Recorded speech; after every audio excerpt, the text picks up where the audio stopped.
పూర్తి వివరాలు చూసే ముందు మా ఛానల్ ని సబ్స్క్రైబ్ చేయడం మర్చిపోకండి. శ్రీ గురుభ్యో నమః. శ్రీ మహాసరస్వత్యై నమః. ఓం నమః శివాయ. నారాయణ శాస్త్రి ఆస్ట్రాలజీ ఛానల్ వీక్షిస్తున్నటువంటి ప్రేక్షక మహాశీలకు స్వాగతం, సుస్వాగతం. ఈరోజు మనము 2026వ సంవత్సరంలోకి ప్రవేశిస్తున్నాం.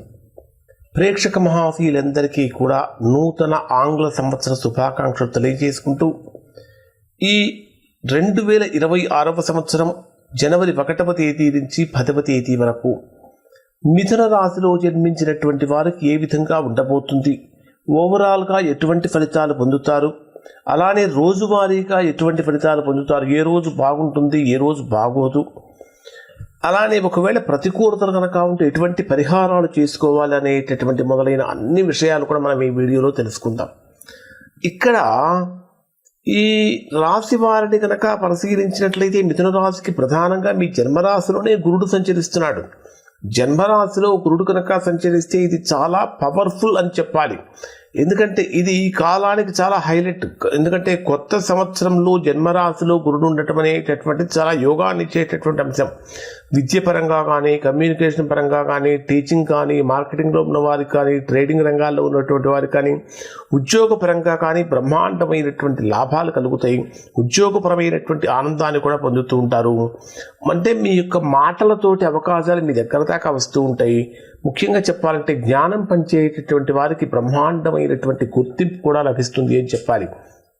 అలానే మీ జన్మరాశికి వచ్చేటప్పటికి 9వ స్థానంలో రాహు సంచరిస్తున్నాడు. తృతీయ స్థానంలో కేతువు యొక్క సంచారము జరుగుతున్నది.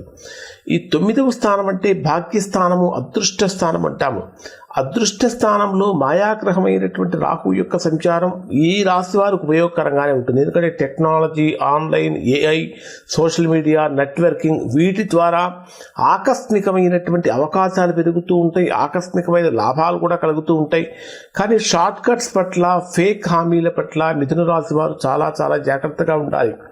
అలానే కేతువు సింహరాశిలో తృతీయ స్థానంలో సంచరించేటటువంటి సమయంలో అధికార రాజకీయ రంగంలో ఉన్నటువంటి వారికి కొద్దిగా అసంతృప్తి కలిగే అవకాశాలు కలుగుతూ ఉంటాయి. ప్రధానమైనటువంటి గ్రహాలను కనుక మనం పరిశీలించినట్లయితే రవి, బుధుడు, శుక్రుడు, కుజుడు ఈ 4 గ్రహాలు కూడా మీ జన్మరాశికి 7వ స్థానమైనటువంటి ధనుర్రాశిలో సంచరిస్తూ ఉన్నాయి. 7వ స్థానం అంటే వివాహానికి సంబంధించిన స్థానం, భార్యకు లేదా భర్తకు అంటే కళత్ర స్థానం లేదా భర్తృస్థానము అంటాము. ఈ స్థానంలో 4 గ్రహాలు, ప్రధానంగా కుజ శుక్ర గ్రహాలు ప్రధాన వివాహకారక గ్రహాలు. ఈ ప్రధాన వివాహకారక గ్రహాలైనటువంటి 2 గ్రహాలు కూడా వివాహ కారణమైనటువంటి స్థానంలో, వివాహానికి ఏ స్థానం అయితే ఆ స్థానంలో బలంగా ఉన్నటువంటి కారణం చేత అవివాహితులుగా ఉన్నటువంటి వారు చేసే వివాహ ప్రయత్నాలలో బ్రహ్మాండమైనటువంటి అనుకూలత పెరుగుతుంది అని చెప్పాలి. కానీ అలానే 7వ స్థానంలో కుజుడు సంచరిస్తున్నటువంటి కారణం చేత కుటుంబపరమైనటువంటి విషయాలలో మిథున రాశి వారికి ఆవేశం పనికిరాదు, ఆలోచనతో మాత్రమే ఉండాలి. ఎందుకంటే బయట ఎక్కడా చూపించలేని ప్రతాపం అంతా కూడా ఇంట్లో తీసుకొచ్చి చూపించడం అనేటటువంటి మిథున రాశి వారు కొన్ని విషయాలలో జాగ్రత్తలు పాటించాలి. ఇక అయితే దూకుడుతోటి ఆవేశం కనుక తగ్గించుకుంటే వివాదాలు తగ్గే అవకాశం ఉంటుంది. వివాదాలు తగ్గే అవకాశం ఉంటుంది. దూకుడు ఆవేశం కనుక పెరిగితే వివాదాలు తలెత్తే అవకాశాలు ఎక్కువగా ఉంటాయి. ప్రధానంగా మీ జన్మరాశికి 10వ స్థానం అంటే కర్మస్థానం, that is called administrative place. 10వ స్థానంలో సంచరించేటటువంటి శని యొక్క ప్రభావం కారణం చేత కర్మ ఫలితాలు చాలా స్పష్టంగా ఫలిస్తూ ఉన్నాయి. ఇప్పటిదాకా ఎవరైతే డెడికేటెడ్గా వర్క్ చేస్తున్నారో మీరు చేసినటువంటి కృషికి తగినటువంటి ఫలితాన్ని 2026 ప్రారంభంలోనే పొందబోతున్నారని చెప్పాలి.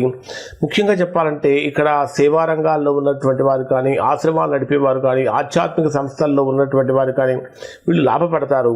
అనవసరమైనటువంటి అలసత్వం కానీ, నిర్లక్ష్యం కానీ మీకు తీవ్రమైన నష్టాన్ని కలిగిస్తాయి. కాబట్టి అలసత్వం పనికిరాదు. ఇక మరి డే వైజ్గా పరిశీలిస్తే వీరికి ఏ విధంగా ఉంటుందంటే 1వ తేదీ ఉదయం నుంచి 2వ తేదీ ఉదయం 9:28 వరకు ఉండేటటువంటి సమయంలో ఏదో చెయ్యాలనిపిస్తుంది, ఏమీ చేయలేకపోతుంటాం. పూర్తిగా ప్రతికూలమైనటువంటి సమయంగా మారుతున్నది. ఎందుకు నాకే ఇలా వస్తున్నది, ఊహించని ఖర్చులు ఎందుకు పెరిగిపోతున్నాయి, నాకు ఏదైనా విదేశీ ప్రయాణాలు చేద్దామంటే ఇబ్బందులు కలుగుతూ ఉంటాయి, ఆన్లైన్లో ఏదైనా చేద్దామంటే ఇబ్బందులు కలుగుతూ ఉంటాయి, అనవసరమైనటువంటి ఖర్చులు పెరిగిపోతూ ఉంటాయి, ఊహించినటువంటి ప్రతికూలతలు అనేటటువంటివి ఇక్కడ జాతకం ప్రకారం ఈ రాశి వారికి కనిపిస్తూ ఉంటాయి. ఇటువంటి సందర్భంలో శుక్రుడికి తెలుపు రంగు పూలతో కనుక పూజించినట్లయితే, అర్చన కనుక చేసినట్లయితే తద్వారా మంచి ఫలితాలు పొందే అవకాశం ఉంటుంది. అలానే 2వ తేదీ అంటే 1వ తేదీ నుంచి 2వ తేదీ వరకు న్యూ ఇయర్ బిగినింగ్ డేనే ఏదో ఒక సమస్యలు కానీ ఇబ్బందులు కానీ కలిగే అవకాశాలు ఉంటాయి, కాబట్టి జాగ్రత్తగా పాటించండి. ఇక 2వ తేదీ ఉదయం 9:28 నుంచి 4వ తేదీ ఉదయం 9:45 వరకు ఉండేటటువంటి సమయాన్ని కనుక మనం పరిశీలించినట్లయితే ఈ సమయంలో మనకు ఏ విధంగా ఉంటుంది అంటే, ఈ సమయంలో మనకు ఏ రకంగా ఉంటుంది అంటే, ఇది ఆర్థికంగా బ్రహ్మాండమైనటువంటి అనుకూలత పెరిగేటటువంటి సమయంగా మారబోతూ ఉంది. బ్రహ్మాండమైనటువంటి అనుకూలతలు పెరుగుతూ ఉంటాయి. చేసేటటువంటి ప్రతి పని కూడా సక్సెస్ఫుల్గా ముందుకు వెళ్తుంది. అంటే ఆల్ టైమ్ సక్సెస్కి కేర్ ఆఫ్ అడ్రస్గా మిథున రాశి వారు ఉండబోతున్నారు అని చెప్పాలి. ఇక్కడ ఆత్మవిశ్వాసం పెరుగుతుంది, కమ్యూనికేషన్ పవర్ పెరుగుతుంది, ఇంటర్వ్యూలు, ప్రజెంటేషన్స్, వీడియోలు ఇవన్నీ కూడా మీరు చేసేవి చక్కగా ముందుకు వెళ్తూ ఉంటాయి. ఓవర్ కాన్ఫిడెన్స్ అనేది బాగా తగ్గించుకోవాలి. ఇక్కడ మీరు బుధ మంత్రం జపించడం చాలా మంచిది, లేదా పెసర దానం చేయడం వల్ల కూడా మంచి ఫలితాలు పొందుతారు. ఇక 4వ తేదీ ఉదయం 9:45 నుంచి 6వ తేదీ మధ్యాహ్నం 12:22 వరకు ఉండేటటువంటి సమయంలో ధనం పరంగా కానీ, కుటుంబ పరంగా కానీ, మాటల పరంగా కానీ ఇవి చాలా కీలకమైన ఫలితాలు ఇచ్చే అవకాశం ఉంటుంది. అలానే పెండింగ్లో ఉన్నటువంటి పేమెంట్లు కూడా మీకు వచ్చే అవకాశం ఉంటుంది. ఇక్కడ పాలు, బియ్యం కనుక దానంగా సమర్పించినట్లయితే తద్వారా మంచి ఫలితాలు పొందుతారు.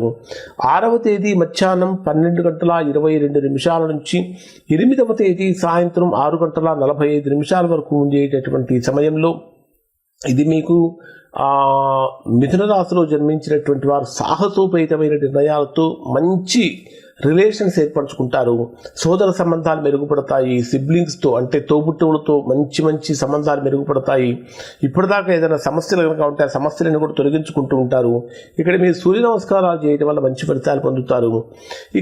ఇక 8వ తేదీ సాయంత్రం 6:45 నుంచి 10వ తేదీ రాత్రి వరకు ఉండేటటువంటి సమయంలో తల్లికి సంబంధించినటువంటి ఆరోగ్యపరమైనటువంటి విషయాలలో కొంచెం జాగ్రత్తలు పాటించండి. మానసికంగా స్థిరత్వం అనేటటువంటి చాలా అవసరం.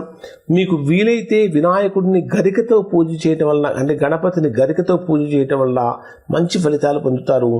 ఓవరాల్గా కనుక పరిశీలించినట్లయితే మిథున రాశి వారికి ప్రస్తుతం జరుగుతున్నటువంటి గ్రహస్థితి చాలా అనుకూలమైనటువంటి గ్రహస్థితి అనే చెప్పాలి. ఇప్పుడు చెప్పినటువంటి ఫలితాలు దాదాపుగా 90% మందికి 90% ఫలితాలు వర్తిస్తాయి. ఎవరికైతే వర్తించడం లేదో, ఎవరైతే తీవ్రమైన ప్రతికూలతలు పొందుతున్నారో దానికి కారణం ఏమై ఉంటుందంటే వారి యొక్క వ్యక్తిగత జాతకంలో ఏర్పడినటువంటి దోషం యొక్క ప్రభావం అయి ఉంటుంది. అటువంటి సందర్భంలో ఒకసారి మీరు మీ యొక్క వ్యక్తిగత జాతకాన్ని విశ్లేషణ చేయించుకొని దోషం ఎక్కడుందో తెలుసుకుని దోష నివారణ కనుక చేయించుకుంటే సత్ఫలితాన్ని పొందుతారు. ఇవి మిథున రాశి వారికి సంబంధించిన ఫలితాలు. శుభం.